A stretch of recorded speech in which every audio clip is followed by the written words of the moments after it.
Sports Day for Kia.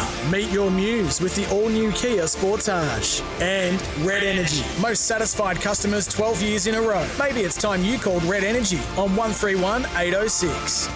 7 minutes after 6 on a Friday evening. Bruce Eva in the chair for Sports Day. Shane McGuinness about to join me. Jared and Sam will be back next Monday, and we're 5 days away from the start of the AFL Premiership season for the men, of course. So this is the last footy-free weekend until October 1 and 2. And this year, with the footy starting earlier, we have a long weekend to get everything that we haven't done over the past 5 months out of the way before the obsession, which takes hold of us for the next 6 months, kicks in next Wednesday night at the Melbourne Cricket Ground with the grand final rematch. So what are you planning on getting done or need to do before that obsession does take a grip of us?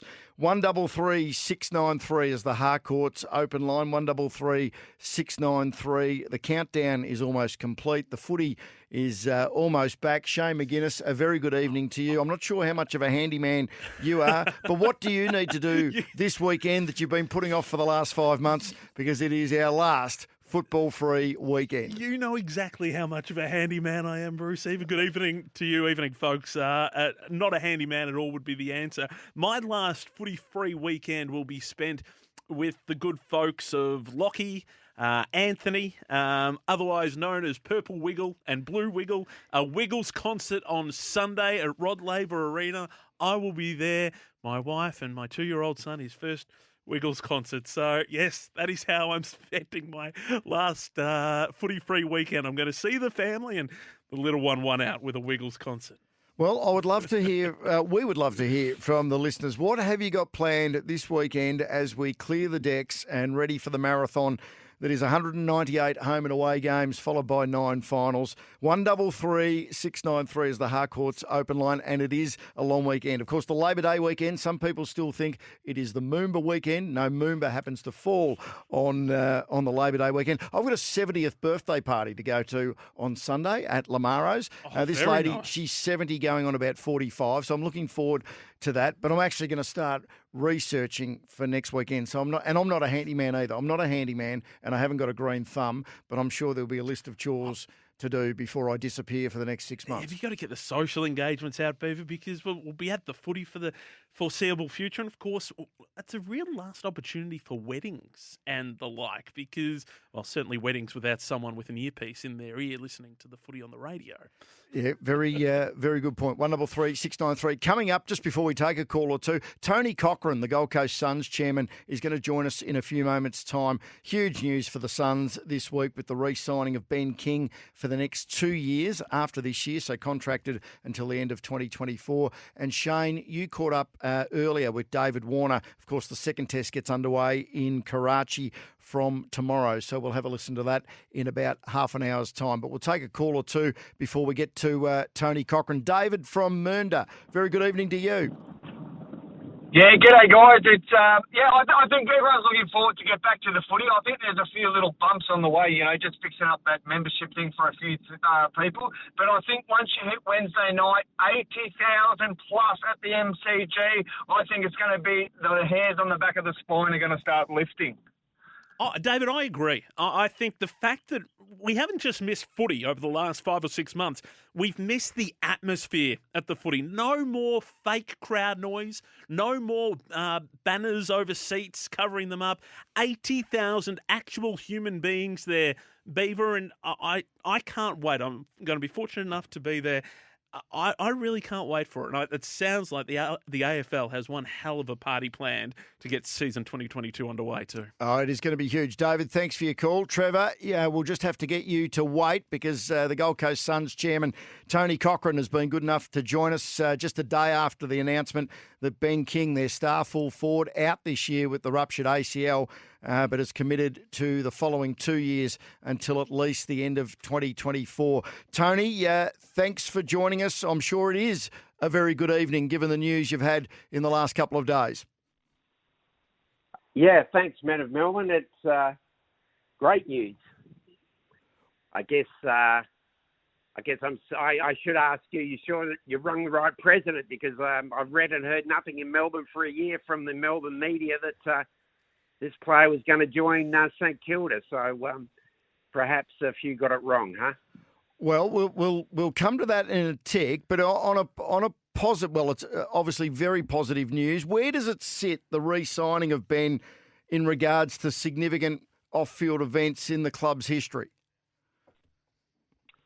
Oh, look, if you were a part of the club, if you're around the club, what is going on and has been going on now for a good couple of years is we've been really building into a terrific bunch of guys, a really solid group, a group that really wants to work and are committed to be together. And truthfully, within the club, no one was surprised at all that Ben re-signed. He's become a great club man, and you heard in his own voice, he absolutely loves living on the Gold Coast, and he loves being around the club, and he loves being around the players. Tony, because he's missing all of this year with the knee injury, which in a football sense is a real tragedy given the form he showed last year, would you have liked it to have been longer than 2 years, though? Because in reality, the speculation, I guess, is going to start again after Ben's played another 20-odd games, as in by the end of 2023, when he'll only have another year on his contract to go, if you know what I mean. No, well, that's the last of our concerns, because by then our progression will be that you're talking nearly 2 years from now down the track further, and we expect to be a very competitive side, making great progress in this season, let alone next season. So that doesn't hold any fears whatsoever for anybody associated with the Gold Coast Football Club who's on the inside and knows what's really going on. Tony, thanks so much for your time. You say you expect to see significant improvement in 2022. I think there are significant expectations of the Suns externally as well. Do you have a pass mark for the Suns this year? Well, we're not going to put some sort of ridiculous, situation on like a certain number of wins or something like that, because that would be foolish. What we're interested in seeing is a continual progression. What a lot of people haven't taken notice of is the fact that the body of our playing young group now are all moving into the 50 to 70 games zone, and they've all played a fair bit of footy together. This playing group absolutely love their coach. They are totally united behind Stuart Dew. And I think what you're going to see throughout the whole of this year is a very determined Sun side who turn up and put in a lot of very, very good football performances. Now, how many games that equates to in wins is an unknown. Right at the moment, we're 2-0. You mentioned Stuart Dew and that the playing group is 100% united and behind him. Problem is he's out of contract at the end of the year. Does he have a pass mark that he has to reach to keep his job? No, again, we're working together as a whole of club. So the board, we've got a tremendous CEO in Mark Evans. We've got a fantastic head of football now in Wayne Campbell. We've got a lot of quality people around our footy club, and we've all got a big year in front of us, and we're not going to sit there and kind of commentate from the sidelines week in and week out. I know the media love to do it, but the truth of the matter is we're just after an overall progression for the year, and we're after a very solid year. And, those things will sort themselves out towards the end of the year when, we can make a full assessment on how our year's looked. I guess, and what you say is 100% fair. I guess there is the spectre looming large of Alistair Clarkson in the background. I want to get your thoughts on these comments made by Caroline Wilson yesterday afternoon on Adelaide's 5AA. I think the AFL want Alistair Clarkson to coach the Gold Coast. I have heard Alistair linked to other clubs. I've even heard him linked to St Kilda. However, I just think the AFL's wish would be the Gold Coast. Do you think that's the case, Tony, that the AFL wants Clarko there? I think, like a lot of members of the media, she's just making that up. I have a great working relationship, as you know, or you should know. The Gold Coast Football Club is in effect owned by the AFL, as is the other newly established club in the northern states in our friends down in Sydney at GWS. So we have a very strong working relationship with the AFL, and I have a particularly good working relationship with pretty much everybody within the AFL, including Gil McLachlan. And Gil McLachlan has never once said to me, you should get Alistair Clarkson as your coach. So this is just media speculation. You've got to find something to talk about. So it's just stuff that's made up out of thin air.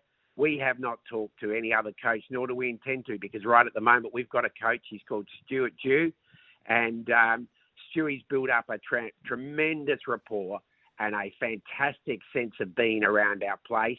And you could almost, it's dripping off the walls in our club this year. So we're really looking forward to an exciting season in front of us, and that's really our sole focus. I know that's not such a great media story, but that's what we're about. We've got a lot to prove, and we've got a very exciting young list who want to prove it. Just before we leave the spectre of Clarko, if you like, though, Tony, and you understand, you are very media savvy, so you understand how it works, and the fact that the best coach of the modern era is sitting there unemployed in 2022 is going to be a big talking point throughout the season. Have you got any type of relationship with Clarko? I mean, without reading anything between the lines into that, but I mean, do you know him personally? Have you had a number of conversations with him over the years, or you're complete strangers?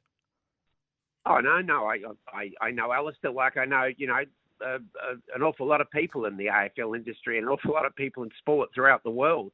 I know Cristiano Ronaldo quite well too, but he's not coming to the Gold Coast Suns. So, the reality is that, Clark is a terrific bloke.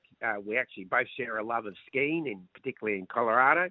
And we both like our tea black with no sugar. That's probably, about where our discussion finishes in terms of life and all things football. Let's move on to another huge talking point this year, and that is Tasmania. I think I'm quoting you correctly. The middle of last year, you said it will not get more than 3 votes out of 18 from the club presidents. That is the prospect of a 19th licence for a Tasmanian side. Have you shifted on that stance? And 2-part question, what did you make of the Tasmanian government announcement regarding the brand new stadium if they are granted a licence? Look, it's not my place to be a continual mouthpiece on Tasmania. That was a specific interview last year where I was asked my opinion about it at the time, and I gave my opinion for what it was worth and how richly deserved and well down that opinion went with some people in Tasmania.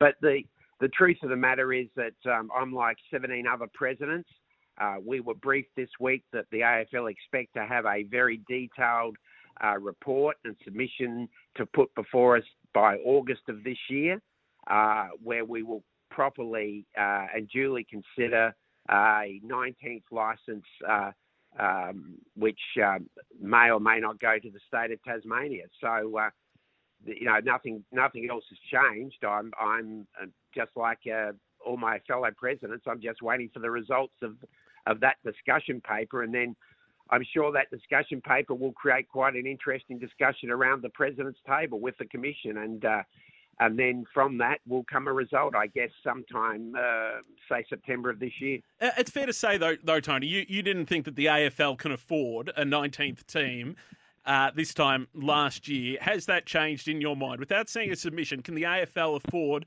to support another franchise at this point in time? Yeah, you see, that's a fairer question because everybody wants to zero it into Tasmania. My comment at the time and my greatest concern, and still is my great concern, and I'm not alone, there are other presidents who share this concern, is can we afford financially, structurally, number of players and all the things that go into making up a 19th franchise, irrespective of where that franchise is. So I'm taking Tasmania out of the equation, irrespective of where that franchise is. A third team in Perth, if you like. all those arguments are just as valid about a 19th franchise, and we have to weigh all of that up very carefully, and we have to look at all the economics, all the personnel side, indeed all the structuring, the fact that it creates a bye. There's so much to this decision that I'm glad the detailed work is being done.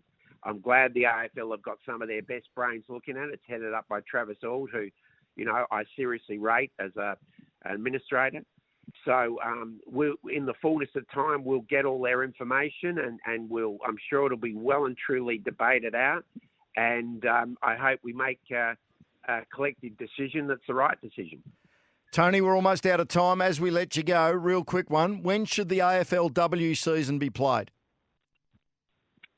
Oh, well, I like the current suggestion. I like the suggestion of it starting in the bye week before the AFL men's final series starts and going through to end of November, perhaps the first week of December. I think that's got a lot of merit in it. I know it's got a particularly tricky merit for bringing that in this year because you've got 4 new clubs trying to start up and join this year, so that adds a complexity to it. But to be truthful, I think that's a really good time of the year. It really will work a lot better in clubland from a personnel point of view and staffing point of view and all the rest of it. So,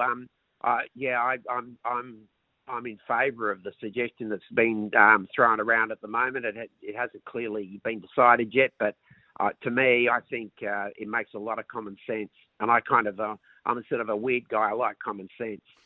Tony, always great to get your thoughts and opinions. I'm sure we'll speak to you regularly throughout the season. Tony Cochrane, the Gold Coast Suns chairman, joining us on Sports Day. We're here for Macca's. Get tonight's dinner sorted at your local Macca's drive-through. Your call's next on 133 693 at 24 after 6. 27 and a half minutes after 6 on a Friday evening. Shane McGuinness and Bruce Eva with you on Sports Day. Thanks for your company ahead of the long weekend. Shane, a couple of bits of news have broken in the world of AFL just in the last 10 or so minutes. I'll leave the Eagles and Jack Darling with you. We can tell you that the AFL has today announced that it's completed its investigation into the conduct of Jordan De Goey in New York back in late October.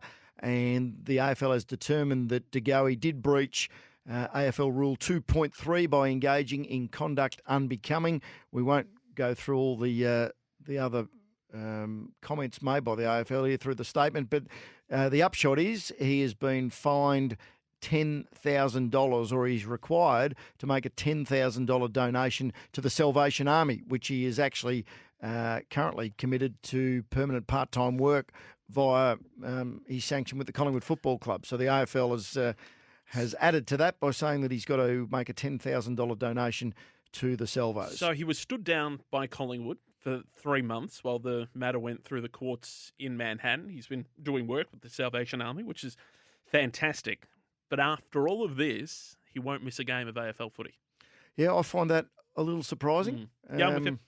Given the AFL has determined that he was involved in or engaged in conduct unbecoming. But anyway, he's ready to go. He'll be playing round 1 this time next week against the Saints at Marvel Stadium. So a $10,000 donation to the Salvos, and the matter is now closed. Yeah, I reckon there'll be some interesting reaction to that over the next 24, 48 hours. You mentioned news coming out of the West. This is good news for the West Coast Eagles, and not before time either, with Jack Darling. The club saying, and I'm quoting here, after time away from the club and the West Coast Eagles, Jack Darling ticking off all necessary AFL and other requirements. He returned to the club today, rejoined his teammates and coaches at training. He'll now undergo medical assessment and continue to build his football fitness. You can all but rule him out for round 1. But it's a significant change of heart for Jack Darling because all reports had it that he was adamant that he was not going to get vaccinated. The fact that he is back at the club today means that he's had his fully required vaccination, so 2 doses, which means he probably got his first over a month ago. Great news for the West Coast Eagles. They desperately need him with all the injuries they're getting pre-season beef. But again, a significant change of heart, and I think it's great that he's backed in his teammates and is returning to the club. Well, the Eagles do admit that while he has been training away from the club by himself, that's nothing like the training standards or levels that need to be or that are required to play AFL football. So it'll be interesting to see how many weeks before he is back in the senior side. Well, they come up against the Gold Coast Suns in round 1, that game at Optus Stadium, and then they've got North Melbourne in round 2. Now, if you look at last year's results, you go, oh, that's a nice start to the year. But tell you what, the Eagles drop round 1 and 2. They could be in a position where they have no other option but to roll the dice. Well, they've got so many injuries anyway, the Correct, Eagles. Yeah. So many players unavailable through injury. They'll want to get him up to speed very, very quickly. I think the Kangaroos beat them over there last year, Correct. didn't they? In the wet. Yep. Jaden Stevenson was unbelievable that night. And of course, we know how West Coast dropped off the perch in the second half of last year. And also, of course, the Suns are known for starting the season very, very well. The most dangerous time to meet the Suns is usually in the first month. We've just spoken to a very bullish Tony Cochran. So there's those two bits of news coming out regarding Jordan De Goey and Jack Darling. David Warner, not far away. That's the pre-record you did with the Australian opener earlier today. And during our sports update after the news headlines, we've had a chat to Jager O'Meara before we came on air tonight. We'll have a listen to a little bit of that as well. But it is time for some news headlines. So let's say a very good evening to Kiara Parker. Sports update for Tyre Power, Australia's biggest independent tyre retailer, keeping you safe on the roads. Tyrepower.com.au. I played in the Collingwood match, pulled up a bit sore in my hamstring and didn't really feel like normal sort of tightness after a game. So they didn't want to take any risks with me, given it was a pre-season match. Heaven forbid, I probably would have played if it was a home and away match, but obviously didn't want to take the risk. Feeling good now and feel like I'll be right for next week. That was the voice of star Hawthorn midfielder Jager O'Meara. Shane McGuinness and myself, Bruce Eva, we had a chat to him before we came on air tonight. You can catch the full interview on our podcast, but reassuring Hawks fans, he'll be right to go in 9 days' time as the Brown and Golds kick off their season against North Melbourne in the early game Sunday week at the MCG. It was interesting what he said too, Bruce, a little bit later. If you get a chance to jump on the podcast and have a listen, just how it has changed down at Hawthorn with Sam Mitchell coming in, but also a number of new assistant coaches coming in, a very different pre-season to what he's experienced previously, and I think a renewed atmosphere down at Waverley Park. And hey, that can only do Hawthorn good going into a new season under a new coach. Yeah, which shouldn't be surprising. I mean, Alistair Clarkson was there for close enough to 2 decades, wasn't he? That's not downplaying the impact that the four-time premiership coach had, but it's a change is as good as a holiday. He used the word refreshed at one stage, so they're going to be a fascinating watch this year, the Hawks. There is no doubt about that. Bit of cricket news around with our Tyre Power Sports update. Confirmed from the Australians with the second test that gets underway in Karachi tomorrow. We are playing the two spinners. Mitch Swepson, the leggy, will make his test debut tomorrow, and Josh Hazlewood is the quick who has been dropped.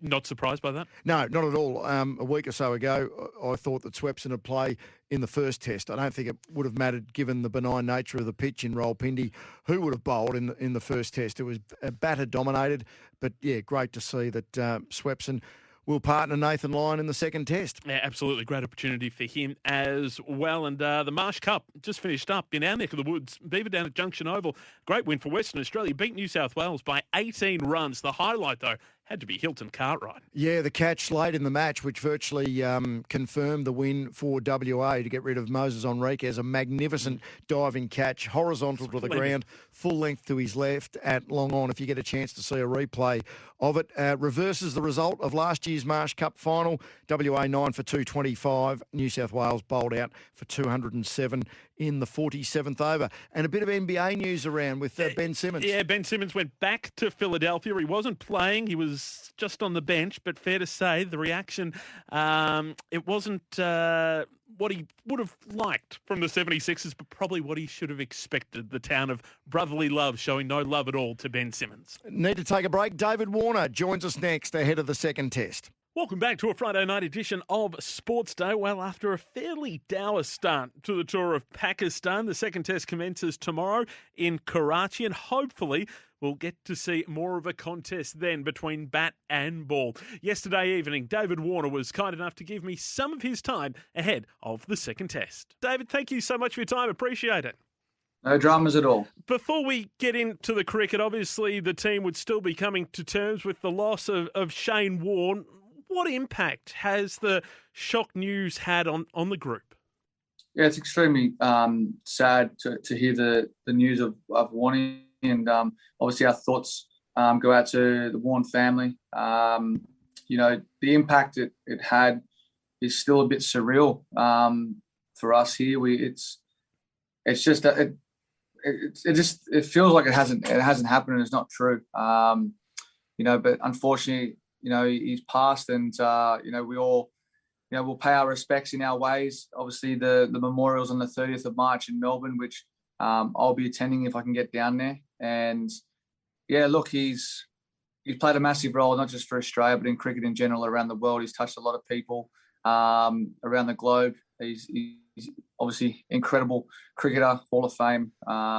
He was well loved by all his peers for his on-field and off-field stuff, and obviously he was a father as well. So I think that's the ultimate, is that we obviously, our respects go to the family, and unfortunately they've lost a father, which is extremely difficult. Obviously, so much of the shock, given his age at just 52, has it been harder for you guys? Obviously, you have each other, but just being able to talk to your families and the like. When someone passes, we often rely on our family and loved ones to be able to discuss this, a few tears and the like. Does it make it harder being away from home at the moment? It does, and I think the thing is with us is that you have to talk about it, and I think the only way to do that is to talk about the person in general, with stories, some funny memories, and I think that's a great way of healing. And I think the other thing is when you've lost someone, especially from our point of view, part of the cricket community, cricket family, you just want to hold your loved ones. You want to be close to them, and I think in the time of mourning, of loss, and obviously straight on the back end of Rod Marsh as well, it's extremely difficult to process from our cricketing community and family. And as I said, our respects go out to both the Marsh and Warne family. So look, it's going to be a difficult couple of weeks still with the memorial and the funeral services, that hopefully we can watch Rod's online. I think we might be playing at that point, or sleeping. But yeah, I'm sure the guys will wake up and try and watch that. Absolutely, and beautifully said too, David. Obviously, you're over in Pakistan to get a job done. So, were you disappointed with the pitch that you came across in Rawalpindi? Was it, as so many have said, just too docile to make for a competitive test match? Yeah, look, I think the most important thing is that we were able to get over here and play cricket in Pakistan. I think over 2 decades since Australian cricket teams toured here, the curators obviously did the best that they could to prepare a wicket that they thought might have broken up and taken spin. Unfortunately, it didn't happen. But on the brighter side of that, both teams batting wise got a good hit out. Bowlers have got sore backs and sore feet. And some of us fielders have got some sore backs from just sitting and standing there in the outfield. But look, I think that the positive out of this is we moved on to Karachi now. We don't know what we're going to expect, but obviously on the back end of what happened there in Islamabad, it will probably be a turning wicket, and hopefully it is in the sense of a wicket we can take 20 wickets, because that's the most important thing. We want people watching, we want entertainment, and to bring back more teams and to bring cricket back here to Pakistan, you need those type of wickets. Interesting comments from the chairman of the Pakistani Cricket Board, admitting that they created this pitch to negate the influence of Australia's bowling attack.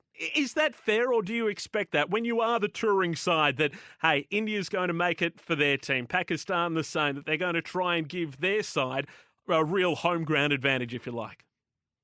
Yeah, look, I won't be drawn into having those conversations. But at the end of the day, you've got to produce a wicket that's going to be a wicket you can take 20 wickets on. And unfortunately, I think at least 6 or 7 of our dismissals in our first innings with this poor batsman error. But when you're 460 runs behind and you're batting on day 3, your first innings, there can only be one result. After seeing the way that they batted in their first innings, we could have easily, if we didn't throw our wickets away, we could have batted to the end of day 5. So, moving forward, they've obviously got a good bowling attack in terms of fast bowling options as well. So, if they want to go the spin bowling approach and take 20 wickets that way, then they can. Obviously, we'll work out a plan, or we've got plans to actually negate that as well, and push the game forward. So it's going to be interesting come this wicket, as I said, in Karachi. We're expecting it to going to be turning after the other day. I expect his teammates, just like those back here in Australia, were barracking hard for Usman Khawaja to get the triple figures, particularly in the city in which he was born in Islamabad. Did you have to console him after his wicket just falling agonisingly short, or was he pretty accepting of it? Now, look, Uzi. How he got out, he played the same shot anyway in the game. That's our game plan. Our game plan is that. And if you get out doing what you've actually practiced and what you actually do out in the middle, then it's okay. You accept that. Always as a batsman, when you come off and you're 3 or 4 runs away, you always kick yourself. Sorry, that was my kids calling. You always kick yourself when you're that close. But at the end of the day, you just got to accept it. I feel bad for keeping you from the kids. So one more before I let you go and let them hear from Dad. But it seems as though, David, you personally are really enjoying this series over there in Pakistan. Obviously, they've been devoid of Test cricket for so long, particularly with the Australians not touring since 1998. Is there a fun frivolity atmosphere over there on the ground in Pakistan, which, even though you're there to win, that you can't help but enjoy? Yeah, look, it's great to have people at the stadium and great to see smiles on the Pakistani crowd's faces, because they have been sort of neglected for cricket, or starved of cricket for a long, long time. I think it's important to try and help grow the game, globally. So for us coming over here, it's going to do that. And as I said, I watched the PSL on TV, and the crowds are going nuts for all the cricket that's being played, and it's exciting to have cricket back here in Pakistan. And as I said, just to help out another country is important, and it's what we're about. We're about helping others. We're entertainers, so we're going to try and put on the best show possible that we can as Australian cricketers to obviously take wickets and score runs, even though that's not what they want. But we're here to do a job, and that's to win. And hopefully we can put a win on the board here in Karachi. Yeah, the fact that the fans were still streaming through the gates, despite the game being in foregone conclusion, I think speaks volumes about Pakistan and their love for the sport. David, appreciate your time. Good luck in the second test starting tomorrow in Karachi. We'll be watching on. Thank you. David Warner, and he's hoping for a more competitive hit out in Karachi starting tomorrow. More Sports Day right after this. It's time for a Bluebet odds update. Bet same-game multis with Bluebet. Download the apps today. Gamble responsibly. And it is time to catch up with Richard Hummerston from Bluebet. Hummer, it is a massive weekend of sport. Good evening to you. Let's start with racing at headquarters tomorrow. 2 huge Group 1s, the Charge down the famous Flemington Straight in the Newmarket, and also, of course, the Australian Cup. Oh, happy Friday, gents. It's just that wonderful time of the year when the sport comes back on the weekend, the racing heats up. We've got the Autumn Carnival just around the corner. Very, very exciting. 3 Group 1s tomorrow just to keep us busy throughout the day. We'll look at the Newmarket first. Now, Home Affairs. We open Home Affairs at $3.10. Has got the blows big time. Out to $4 now. I like it so much that I've got a little special organised at Bluebet. $5 by Home Affairs to win by a length or more. Now, admittedly, at the $4 price, that is no longer as enticing, but I just think it might be a good bet there. Won the Lightning Stakes a couple of weeks ago. Maybe just the second up form might be scaring punters off a little bit if you remember that Everest run second up, which was absolutely awful last year. But I can't see him drifting further than $4. So take the price now. Lost and Running, the new favourite, $4.80 into $3.90. Won a Group 3 about a month back. Has got a great record at the distance, and he's getting absolutely slammed by the punters. Hey, Rich, before we let you go, got to check the NRL tonight. The Broncos in action taking on the Rabbitohs up there at Suncorp. Yes, now I gave a same-game multi last night, which only hit 1 of 3 legs. I'm not going to give one of those tonight. Broncos South Sydney tonight. South Sydney have been backed all week. Easily the best back. About 3 times the cash on the Rabbitohs. Into $1.30. Brisbane absolutely friendless at $3.40. Good on you, Hummer. That's Richard Hummerston from Bluebet. Plenty of other sport to bet on over the weekend as well. Second test gets underway in Karachi tomorrow. The Australian girls, Shane, are in action at the world's biggest roundabout tomorrow, the Basin Reserve against New Zealand in the World Cup. And the Storm get underway tomorrow night as well. And just think, Beaver, in a week's time, you will be sitting there behind the microphone just wondering whether or not the Saints will kick off the season as desired. Yes, 1 week and 50 minutes away. 5 days away from footy starting with Melbourne and the Bulldogs on Wednesday night. Have a great last weekend free of football. I will. It'll be nice to see the family, and then it all kicks off Wednesday. Can't wait. Fantastic. That was Sports Day on this Friday leading into the long weekend. Have a great weekend, everyone. Welcome back. You're listening to Sports Day, which is powered by Red Energy. Moving house, call local energy retailer Red Energy. And for Wilson Homes, enjoy the Tassie summer in your brand new Wilson home. Shane McGuinness and Bruce Eva with you on Sports Day. Hawthorn is going to be a fascinating watch this year. Plenty of people forget how good they were in the last month last year. 3 wins and a draw. And of course now the new coach, the former club champion Sam Mitchell, taking over from Alistair Clarkson. For the Hawks to have a good year, one of their guns needs to fire again. That is Jager O'Meara, and he's been good enough to join us on Sports Day. Jager, good evening. Thanks for your time. Good evening, guys. Thank you for having me. Now, you missed last week in Devonport with hamstring tightness. So, 2-part question. How tight is the hammy, and what's the difference between tightness and an ever so slight strain? I'm not too sure on the answer for that one, but I played in the Collingwood match, pulled up a bit sore in my hamstring, and then didn't really feel like normal sort of tightness after a game. So they didn't want to take any risks with me, given it was a pre-season match. Heaven forbid, I probably would have played if it was a home and away match, but obviously didn't want to take the risk. Feeling good now and feel like I'll be right for next week. So no doubt for the Kangaroos in 9 days' time. Well, I asked about the differences between tightness and a slight strain. You straight batted that one. What about the differences between A. Clarkson and S. Mitchell after the first pre-season under Sam Mitchell? Yeah, good question. It's been, to be honest, it's been completely different in terms of not just Sam and Clarko, but we've got a whole new coaching group, some new players. So yeah, I think other than Chris Newman and Andy Otten and Sam, our whole coaching group is completely different to what it was last year. So it's been refreshing to hear some different voices, some different methods in terms of the way we want to play. And this is my 6th year at the club, and there's a few guys that have played for many more years than what I have. But I think for all of them, there's some excitement around the new coaching group and a new game style as well. It's interesting you say that, Jager, and I mean, we always thought that Sam Mitchell would have a different approach to Alistair Clarkson, but is there a renewed excitement, a renewed optimism within the Hawthorn Football Club down there at Waverley? As you mentioned, it's not just Sam Mitchell, but a completely new, almost, coaching group. Yeah, absolutely. There definitely is some excitement in the air, and as I said before, we've got some young kids who are coming in and potentially going to get some opportunities.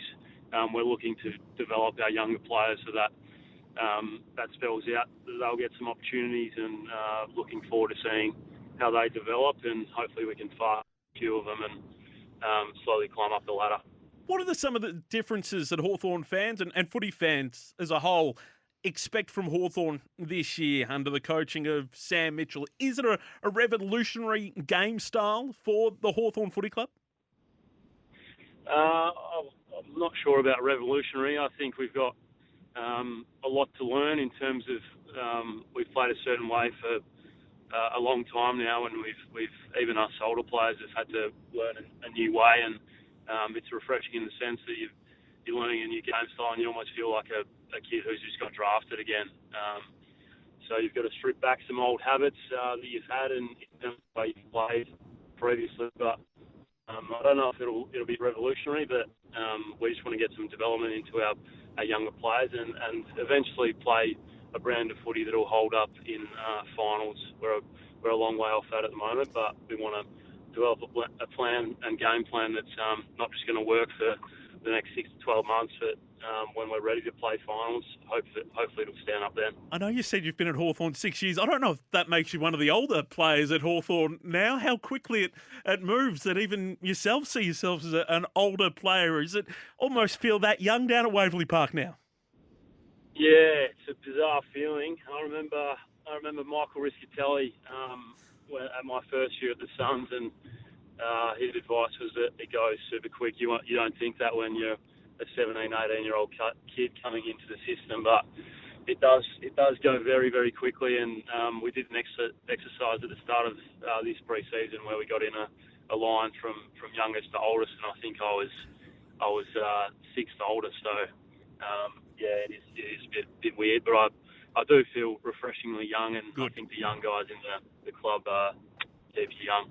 Well, Jager, just to expand on that, you turned 28 a couple of weeks ago, but you've played only 122 games, and anyone that follows football knows why, because you've missed so much football through injury, in particular knee injuries. But do you feel, or are you setting yourself to play deep into your 30s to sort of make up for lost time, and the rest of your body should feel pretty fresh given just the number or the lack of games that you've actually played over the years due to all those injuries? I do feel really fresh.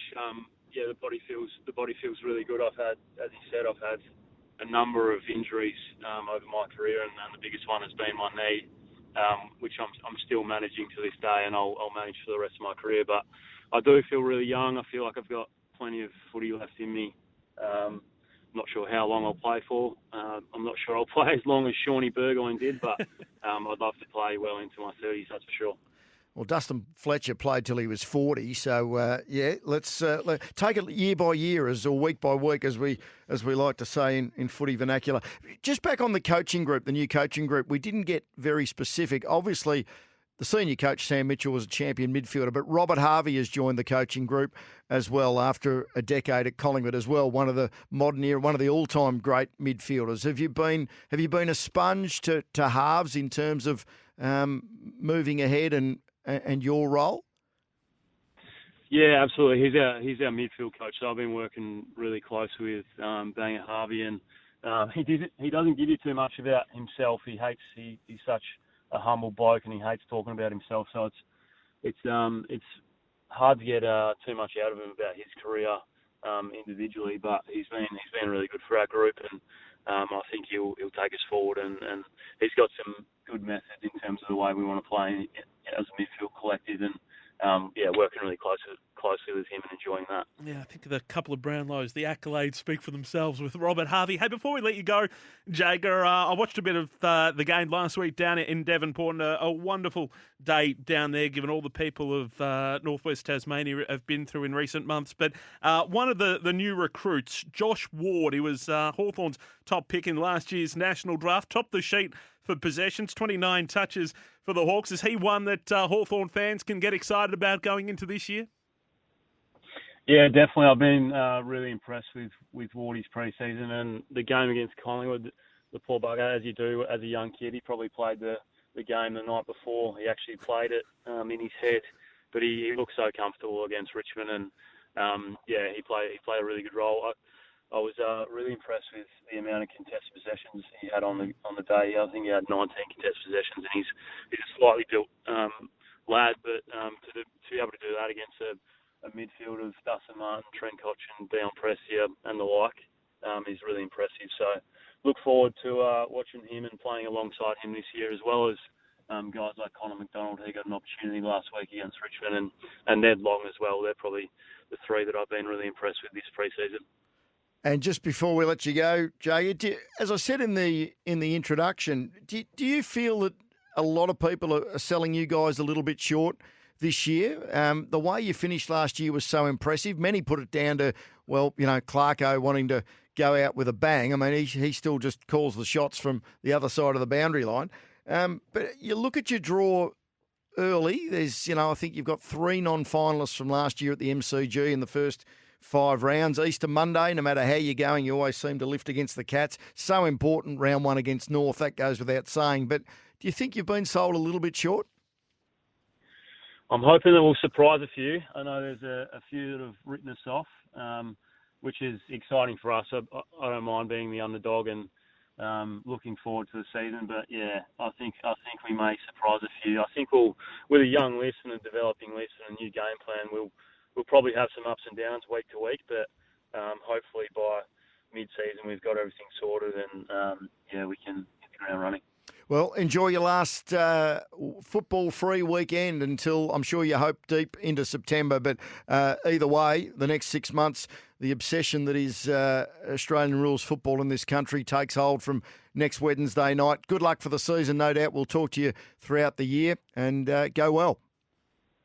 Looking forward to it. Thanks, guys. Cheers. Thanks, Jacob. Star Hawthorn midfielder Jager O'Meara, also, of course, part of the leadership group at the Hawks. Hawthorn get their campaign underway 9 days' time. North Melbourne on the Sunday at the Melbourne Cricket Ground with that 1:10 start. The future for Hawthorn starts now. Join today and get a free upgrade. We'll take a break. The best of Sports Day, as in throughout this week, is coming up next.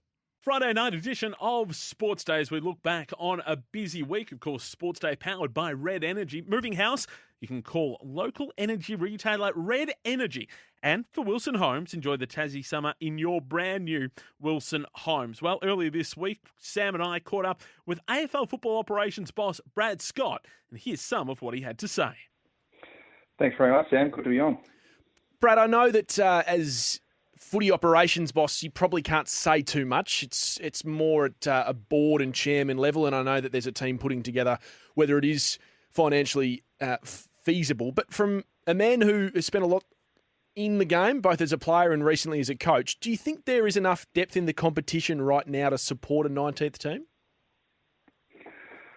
Well, I think that's the challenge that's being assessed at the moment. It's one of the factors that everyone's looking at in terms of, potential expansion. And, I think it's a really good process to go through. And I know the AFL are really committed to it because they've put a team together and working with the Tasmanian Task Force and the government down there. And from what I understand, the work so far has been really collaborative. So I think that it can only benefit Tasmanian football. And as to the talent pool, I mean, we've got a constant challenge to try and maintain the AFL's position in Australia as, the number one sport of choice for talented athletes. So I think if we keep focusing on that we continue to build the talent pool, then there are players out there.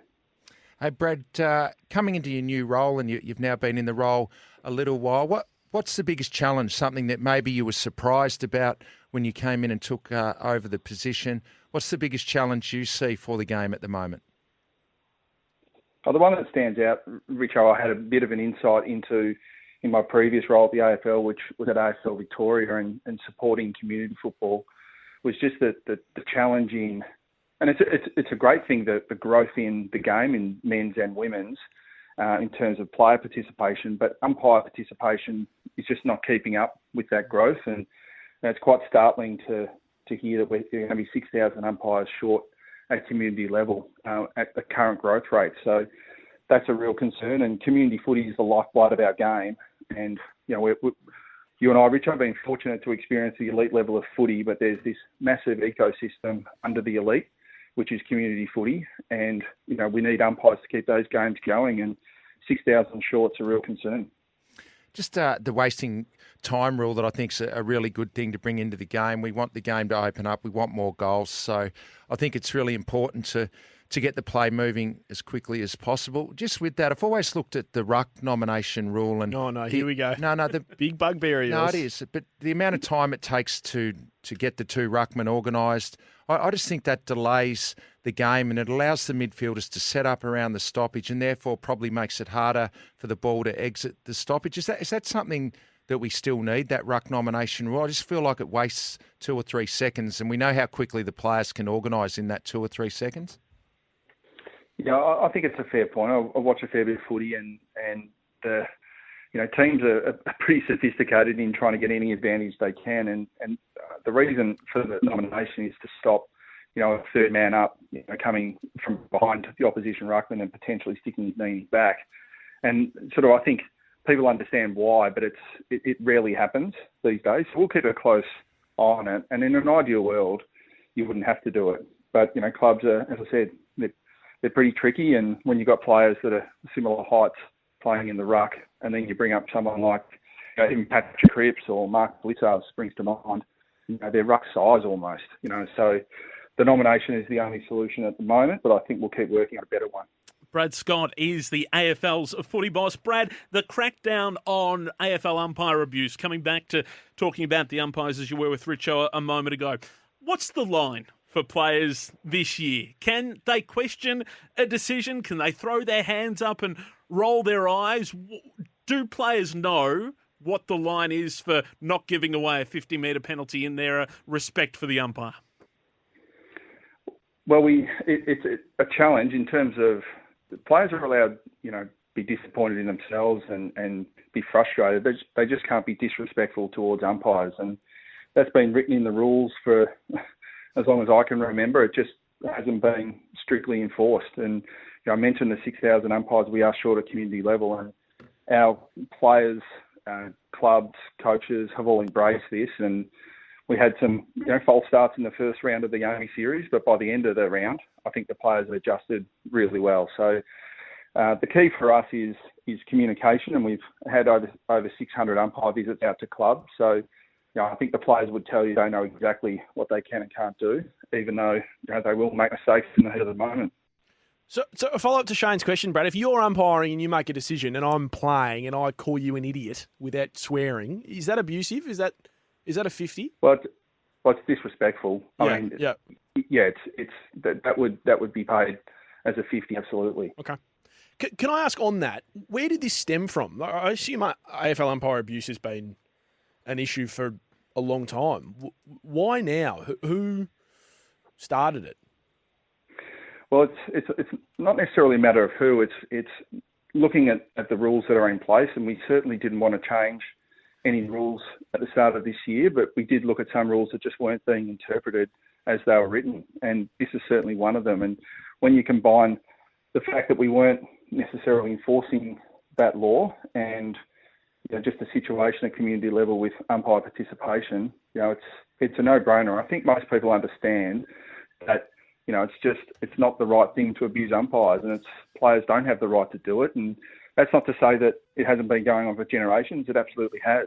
But the reality is, as an industry, we've accepted it. And there needs to be a point where we say enough's enough. And, we want 15-year-old boys and girls to go out and umpire without, being abused by players and spectators at community level. And we expect the elite players to set the example. Brad, the AFL released its COVID contingency plans yesterday. One of the most notable things out of it was that no agreement had yet been made with the Waffle with regard to West Coast and Fremantle. We were talking about it last night. It seems, given where COVID's at in this country, West Coast and Fremantle are almost most vulnerable to having infections and needing the COVID contingency backup. Is there a concern within AFL headquarters that they could be the most vulnerable teams this season? I think it just makes sense with the trajectory of COVID and what we've seen in the eastern states and how it's evolved, and Western Australia have largely been protected from that just due to their location. But we know it's coming, and we're trying to help them be as prepared as possible. And they've got some different challenges over there. But in terms of the COVID top-ups, the Western Australian Football Commission and the Waffle clubs have just been outstanding to deal with, and really understanding of the situation that we're in, and they understand that the fans need certainty and we need the games to go ahead as fixtured. So we'll get to a solution there. I'm really confident in that, whether that involves the Western Australian, the Waffle clubs or not. Scotty, just with the stand rule last year, a lot of people didn't like it, and I was one of those. And you hated it. I didn't like it. But I made that clear. But so obviously you've got all the data at the end of the season, and you know why it was brought in the first place. So, what do you like about it? Why are we continuing with it? The simple answer to that, Richo, is I think that the game's undergone a lot of change over the last couple of years, and combined with the environment that we've all lived through the last couple of years, the last thing I think anyone needs is more change. We wanted to try and get back to footy the way people know and love it. And so certainly I came in on a mandate of not changing any rules in the short term. But that being said, we have to keep a close watch on everything. And I think the stand rule, defence was clearly winning in the battle between offence and defence.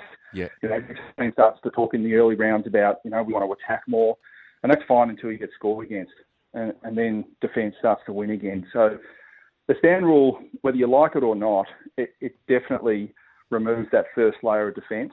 Yeah. And if you do that, then the other layers of defence further up the ground get diminished. So we'll keep watching it, and I'm interested as to why you don't like it, Richo.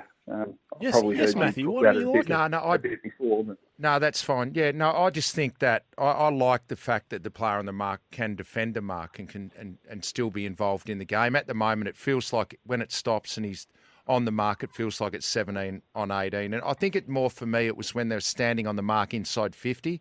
I just thought it looked strange for the game when you're having a shot at goal and you're almost kicking it next to the player on the mark. I didn't think that was a great look. They were just the reasons, but I've got to get over it and move on. Yeah. You want to go back, Richo, to the days where you can sort of throw grass at the goal kicker and all that sort of stuff. Yeah, and tell them that they're all those sort of things. Give them a bit of advice. Yeah, exactly. Brad, just as we let you go, I was wondering whether you could put your coaching hat back on. The year before you debuted in 97, a young 198-centimetre forward for the Tigers kicked 91-49, but only laid 6 tackles for the year. Now, as a coach, are you sort of forgiving him for having 6 tackles for a full season, given that he kicked 91 goals, or would you have to have a strong conversation with him after the season? Well, the truthful answer to that, Sam, is I'll take the 91 goals every day of the week, but in front of all his teammates, I just tell him to tackle. And that is a good coach's answer. It's always ingrained in your blood. Didn't go the way you wanted this. As a coach. No, I just wanted an honest answer from an honest person. Brad, thanks so much for coming on. Enjoy the night at Loom. We'll chat to you soon. Appreciate it, guys. Talk Thanks, soon. Brad. More Best of Sports Day right after this. Sports Day powered by Red Energy. If you're moving house, call your local energy retailer. That's Red Energy. And for Wilson Homes, enjoy the Tassie summer in your brand new Wilson home. Well, earlier this week, we caught up with North Melbourne coach David Noble ahead of the new season and their round 1 clash against Hawthorn. Here's some of what the Roos coach had to say. G'day, Sam. Hey, Shane. A lot of talk around this time of the year, David, as far as pre-season form. You never quite know how to look at it when you're a fan or in the media. Do you pay a lot of attention to pre-season form or don't you? From a coach's perspective, how does it look? I think we have taken more notice of the second week this year. I reckon, Sam, it seems like it's escalated. It did for us. We put a fair amount of emphasis on the game against the Swans last week. It seems like the games, I got to see a couple of them live as well through Marvel. And it seems like clubs were really primed and set to get that last rigorous game in before we got to the start of season. So, I think you can read some elements into it. Can I just ask you about your build? So it's always this time of year that we love to try to pin coaches, David, on how many games you're going to win and what the ceiling is, and we all know what the response is going to be. I sort of want to try to be analytical about it, particularly compared to your time at the Brisbane Lions. 2017, you win 5 out of 22 games, but you're 5 goals worse than your opponent on average every week. We fast forward to 2018, you win the same amount of games, but the difference is a lot closer. You're only a 10-point worse team week on week. And we know what happens after that. 2019, you finish top 4, you play in a qualifying final and a semi-final. I look at North Melbourne and think, can we compare here? You won 4 games last year. Now, it's going to be hard for you to drastically improve as far as wins, and maybe I'm speaking too soon there, but you were a 28-point worse team than your opponent week on week last year. Is it that gap that you want to see, I guess, reduce? And is that what North Melbourne fans should be looking at when they're looking at this build? Yeah, spot on, Sam. I think that's certainly one of the markers. In order to see growth, to see improvement, it's not only got to be visual, for us to see and our fans to come along and experience, but there are some markers along the way. That is a really good one to try to, limit the damage, I guess, at different times. Restrict runs on from teams, how many times teams get hold of you with multiple goals. They're probably the broader markers, I think, that our fans can look for and come on the journey with us. Internally, we might have a few more other areas that we will try to tighten up from a marginal gain perspective and improvement. But yeah, I think that's a really good broad summary. I probably tend to compare what we did at Brisbane with what we're doing here. They're always different. You can't ever be the same in that sense. But yeah, you look at the similar markers and the similar methodology that we work to. Having said that, we absolutely want to win more games. This is not just about a development growth plan that, we're going to take our time and, we'll do that. But we also want to extrapolate the number of wins that we have, because winning is also extremely important. It's part of your growth and your development. David, we talk about North Melbourne and the relatively young group that you have down at Arden Street at the moment, but that doesn't mean experience isn't important. And you've brought in Hugh Greenwood and Tom Lynch, both of whom virtually cost you nothing to bring in to the fold. How important are they to this group in 2022? And can fans expect to see plenty of them on the field this year, despite having that very young base at Arden Street? They can expect to see him on the field, Shane. One will be at VFL and one will be at AFL. Tom has predominantly been brought in as a development coach. So I think the benefit for us with us using that mechanism to bring Tom is that he's able to play at the VFL level in State League to help some of our younger group, the Combins, the Jacob Edwards, Paul Curtis, Ed Ford, in that group, being able to play with those guys for a number of games throughout the year. We don't see Tom being in the AFL mix, but the capacity for him to just recently come out of the game and then add that blend on the field is extremely important.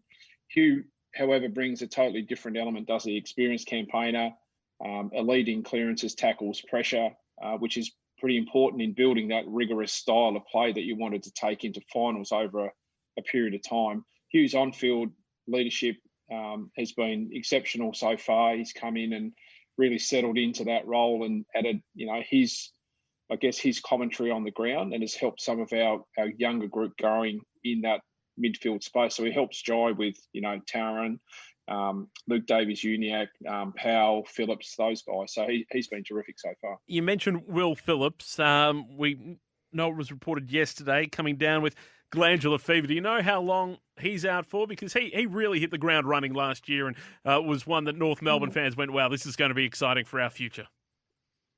Yeah, he internally got some great recognition.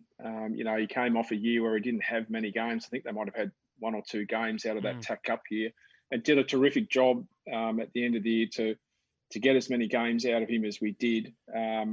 Not sure where he's in the cycle of it. I think the docs just need a little bit more time to just assess maybe another range of some blood tests. So we're not sure if he's on the way in or on the way out. We'll obviously just be a bit patient with him. We don't think it'll be a long-term issue. So, yeah, hopefully he's over it sooner than later. His form through pre-season has been very, very good. So we were rapt where he actually escalated his training to the next level for us as well. David Noble is the coach of North Melbourne, joining us on Sports Day. David, the loss of Robbie Tarrant, I can only assume that someone in your position would love as many Robbie Tarrants as you can have to help develop the likes of, the Mackays, and I know Core didn't play a lot of footy, so he helps in coming back. But how hard was that, losing a Tarrant who has been such a good servant for the club, but ultimately, was lured by a team who could be in the premiership window? They're always difficult to lose. The players that are certainly highly valued, internally. I guess we were trying to work through a particular scenario with his manager. Something else popped on the radar. There's certainly no issue from our side of things in Robbie exploring that. As I said to him, I'm sad because I would love, Robbie to have finished his career at one club, but I'm also pleased that he's able to elongate his career with some extra time in the competition. We wish him all the best. I've said to him when he first left that, he's a shin boner for life for us. Going forward, I know he's keen to get into the coaching realms, and I sort of said, look, if you need some time or discussion in regards to some coaching, more than happy to chat to him and try to mentor him through that over the coming years. So, so look, I think it's a difficult, delicate one, Sam. It does open an opportunity for guys like Matty McGuinness that we have through there. Ben Mackay stepped up really well last year. We didn't have core. We didn't feel like we needed to go and chase another defender. But, so we think our balance in defence is pretty good, even though Robbie's not there. What's the hardest thing right now, do you think, for the North Melbourne Footy Club, David, as you try to build back up the ladder? Consistency, I think, Sam. You know, with the profile that we've got of our group, we know what we're going to get from our leaders. They did a fantastic job last year in the way that they guided our young guys, our first and second year guys from last year, the Marnies and the Powells and that crew coming forward. We've added another 5-6 first yearers into the mix this year. Yep. And so what you're trying to build is that level of consistency. Now that can only come back to the standard of training that you deliver, understanding what that level needs to look like from the younger guys. That takes a little bit of time. We need to be patient. And then we want to see that on the field. David, how do you ensure that the expectations aren't too great on Jason Horne-Francis? It's fair to say our very own Lee Matthews put the expectations out there, saying that he already looks basically like the perfect athlete. But we know... Pretty good rap coming from Lee. Absolutely. We know that number one draft picks have struggled in the past. How do you monitor that during the year without, I guess, capitalising on his ability week in, week out on the field? I think, first of all, Shane, he's treated exactly the same as our other 5 first-year draftees. You know, as an expectation to teach him, the elements of the game that we need. I think if you look at it, he's clearly had some exposure at senior level that has put him in front of a Josh Goater or a Miller Bergman, Paul Curtis, Jackson Archer, or a Jacob Edwards. Simply because of that, he's been allowed to develop at a faster pace than maybe some of the others. So his ability to play at AFL level is obviously greater. How many games he may play, we're not quite sure yet. We're still, going through what we'll do with round one. And then I think it's just a matter of probably not overexposing, those guys. There's certainly an expectation that comes with that first round selection. He's embraced that. He wanted to be the number one. He enjoys having, that additional pressure. And so far, I think he has coped with it extremely well. So we'll certainly try to just shield him from time to time as to what that looks like. But yeah, I think all the signs so far from his delivery of performance is that, one, he's certainly got some capacity, and then two, we just need to work on his range of ability to get through a game or get through a number of games this year. David Noble, with thanks to Rolled. Eat good and feel good with Rolled. It's fast, fresh, Vietnamese. Order on the app today. More of the best of Sports Day right after this. You're listening to Sports Day on this Friday evening, powered by Red Energy. If you're moving house, call your local energy retailer. That is Red Energy and Wilson Homes. Enjoy the Tassie summer in your brand new Wilson home. Earlier tonight, we were fortunate to catch up with Gold Coast Chairman Tony Cochrane. Here's some of what he had to say. Yeah, thanks, man of Melbourne. It's great news. I guess I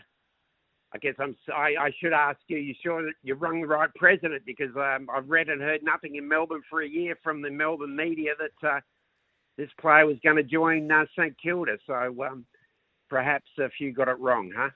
Well, we'll come to that in a tick. But on a positive, well, it's obviously very positive news. Where does it sit, the re-signing of Ben, in regards to significant off-field events in the club's history?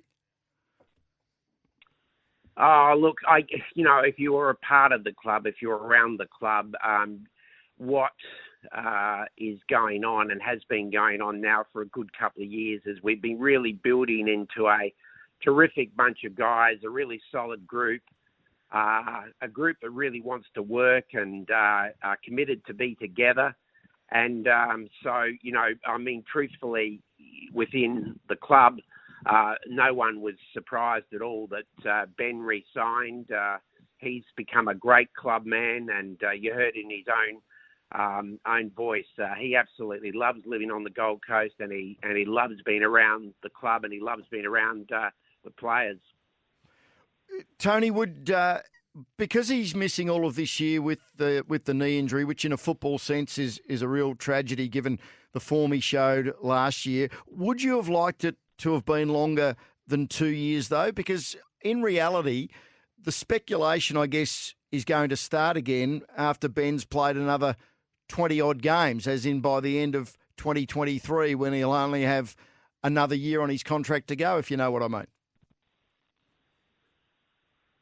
No, well, that's the last of our concerns, because by then our progression will be that you're talking nearly 2 years from now down the track further, and we expect to be a very competitive side, making great progress in this season, let alone next season. So that doesn't hold any fears whatsoever for anybody associated with the Gold Coast Football Club who's on the inside and knows what's really going on. Tony, thanks so much for your time. You say you expect to see significant improvement in 2022. I think there are significant expectations of the Suns externally as well. Do you have a pass mark for the Suns this year? Well, we're not going to put some sort of ridiculous, situation on like a certain number of wins or something like that, because that would be foolish. What we're interested in seeing is a continual progression. What a lot of people haven't taken notice of is the fact that the body of our playing young group now are all moving into the 50 to 70 games zone, and they've all played a fair bit of footy together. This playing group absolutely love their coach. They are totally united behind Stuart Dew. And I think what you're going to see throughout the whole of this year is a very determined Sun side who turn up and put in a lot of very, very good football performances. Now, how many games that equates to in wins is an unknown. Right at the moment, we're 2-0. You mentioned Stuart Dew and that the playing group is 100% united and behind him. Problem is he's out of contract at the end of the year. Does he have a pass mark that he has to reach to keep his job? No, again, we're working together as a whole of club. So the board, we've got a tremendous CEO in Mark Evans. We've got a fantastic head of football now in Wayne Campbell. We've got a lot of quality people around our footy club. And we've all got a big year in front of us, and we're not going to sit there and kind of commentate from the sidelines week in and week out. I know the media love to do it, but the truth of the matter is we're just after an overall progression for the year, and we're after a very solid year. And, those things will sort themselves out towards the end of the year when, we can make a full assessment on how our year's looked. I guess, and what you say is 100% fair. I guess there is the spectre looming large of Alistair Clarkson in the background. I want to get your thoughts on these comments made by Caroline Wilson yesterday afternoon on Adelaide's 5AA. I think the AFL want Alistair Clarkson to coach the Gold Coast. I have heard Alistair linked to other clubs. I've even heard him linked to St Kilda. However, I just think the AFL's wish would be the Gold Coast. Do you think that's the case, Tony, that the AFL wants Clarko there? I think, like a lot of members of the media, you're just making that up. I have a great working relationship, as you know, or you should know. The Gold Coast Football Club is in effect owned by the AFL, as is the other newly established club in the northern states in our friends down in Sydney at GWS. So we have a very strong working relationship with the AFL, and I have a particularly good working relationship with pretty much everybody within the AFL, including Gil McLachlan. And Gil McLachlan has never once said to me, you should get Alistair Clarkson as your coach. So this is just media speculation. You've got to find something to talk about. So it's just stuff that's made up out of thin air. We have not talked to any other coach, nor do we intend to, because right at the moment we've got a coach. He's called Stuart Dew, and Stewie's built up a tremendous rapport and a fantastic sense of being around our place. And you could almost, it's dripping off the walls in our club this year. So we're really looking forward to an exciting season in front of us, and that's really our sole focus. I know that's not such a great media story, but that's what we're about. We've got a lot to prove, and we've got a very exciting young list who want to prove it. A big season, no doubt, coming up for the Gold Coast Suns. That does it for a Friday night edition of Sports Day and for the week. Sam McClure and Jared Healy will be back with you on Monday night. The countdown to round one of the AFL season. It all kicks off on Wednesday night. Have a great weekend. Thanks for your company.